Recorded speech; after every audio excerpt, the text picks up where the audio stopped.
ওই নবীর উম্মত হইয়া ওই নবীরে মুহাব্বত কইরা নবীজির উপর দিনে রাতে সব সময় সর্বক্ষণ অবসর সময়গুলা দুরূদ শরীফ আদায় করি, আমার আল্লাহ তাআলা আপনার আমার জীবনের গুনাহ, আপনার আমার বংশের কবরের আযাব মাফ করে দিতে পারে কি পারে না? তাহলে জবান খুলে মুহাব্বতের আওয়াজে উচ্চ কণ্ঠে দুরূদ শরীফ পড়েন, আল্লাহুম্মা সাল্লি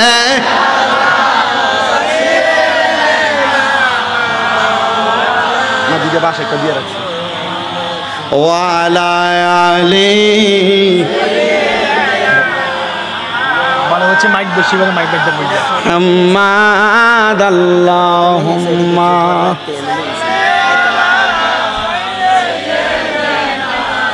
মাওলানা মুহাম্মাদ ওয়া আলা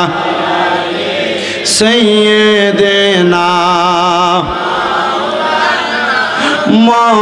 মুহররমের 10 তারিখে কি গটাইলেন রব্বানা, কলিজা ফাটিয়া যাই গো শুনলে তাহার ঘোষণা, আল্লাহুম্মা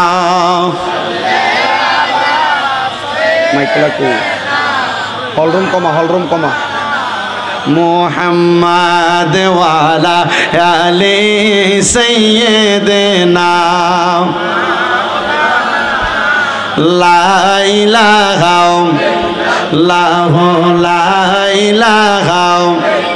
হাসবি রব্বি জাল্লাল্লাহ, বলেন মাফি কলবি গায়রুল্লাহ,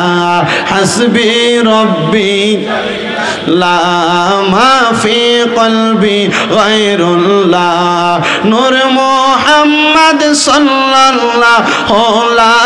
ইলাহা ইল্লাল্লাহ, লা ইলাহা লা ইলাহা কলরম কমান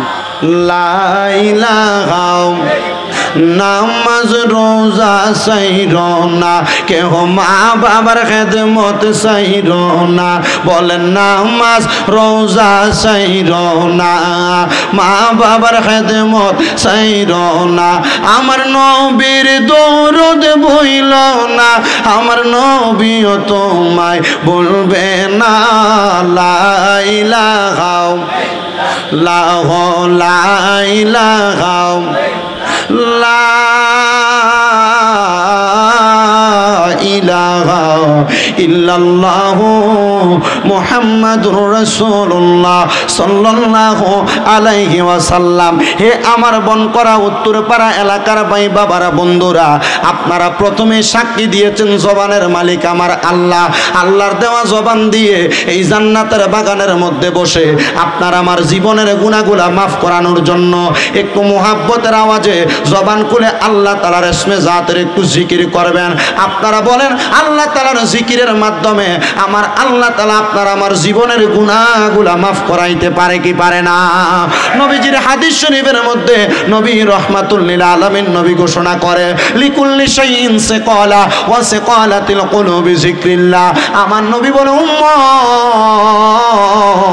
প্রত্যেকটা বস্তুকে পরিষ্কার করার এক একটা যন্ত্র আছে। শোনো গো উম্মত, ওয়া সিকালাতিল কুলুবি যিকরিল্লাহ, আমার উম্মতের কলবের ময়লাগুলা পরিষ্কার করার যন্ত্রটার নাম হলো আল্লাহ তাআলার জিকির। এই জন্য বাবাজিরা বন্ধুরা, জবানটা বন্ধ করে না রেখে চক্ষুটা বন্ধ করে মহান আল্লাহ তাআলাকে একটু স্মরণ করেন, আর জবান খুলে আল্লাহ তাআলাকে একটু ডাক দেন আর করেন আল্লাহ আল্লাহ আল্লাহ আল্লাহ আল্লাহ আল্লাহ।